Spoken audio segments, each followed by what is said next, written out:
Sanbonani, hello. We're in the next part now, explaining what, the Lord telling me that I need to go and fast.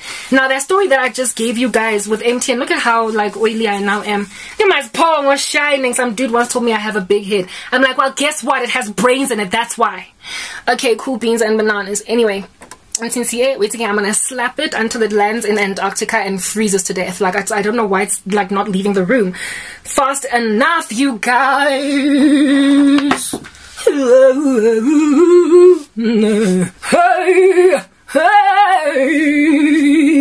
And then I brought out these pongasam even extra by just brushing these hairs back. Just brushing the hairs back, cause that's what to do. Alright guys, let's pong some young distress. I'll think keep it little bit of yeah. Shapeka maybe sang this thing. Ka the edge. Yes! Edges. Lay my edges until such time that I don't look like a patty mas park. Anyway, you guys. Alrighty, look, I'm gonna do this part and then I'm gonna go in the house and wash my hands and clean up the floor, and then I'll come back and finish the rest of the story. Since I'm already in this part, we might as well just talk about it. So I did let you guys know, hey,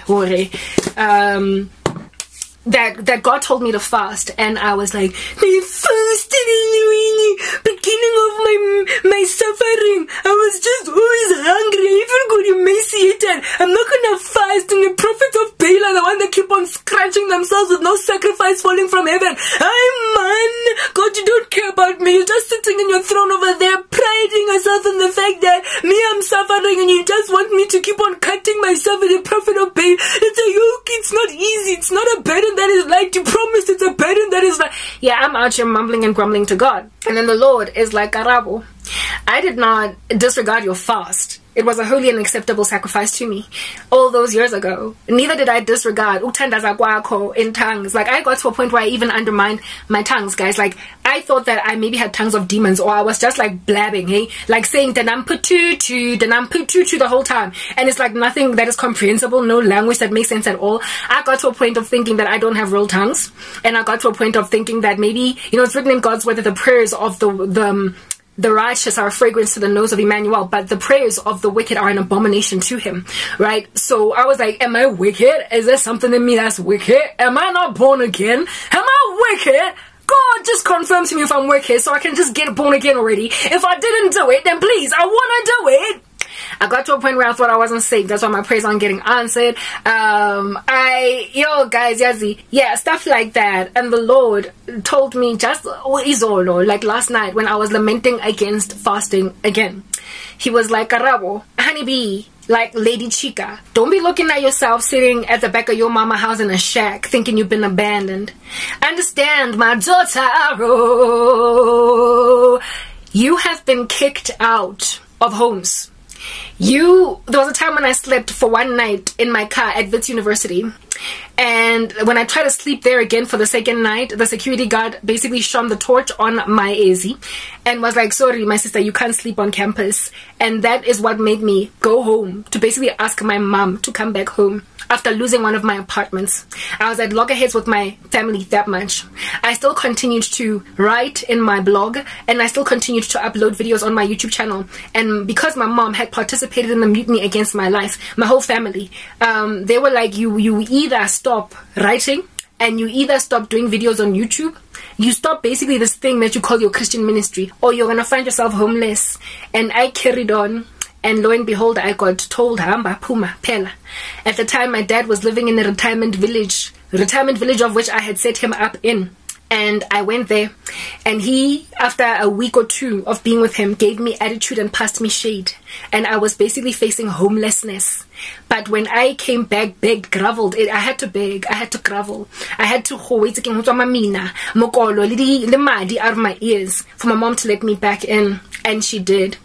There then was a time when, because of the way that I was so badly mistreated, I lied and said that I have a job interview just to make my family treat me less bad, because every time they would find out that maybe there is a hope that I might get out of this, they would calm down in the way they were persecuting me. So I lied about a job interview, and she followed me to that job interview one morning, and it turned out to be a ruse, because I was lying in order to get them to just not hurt me so badly.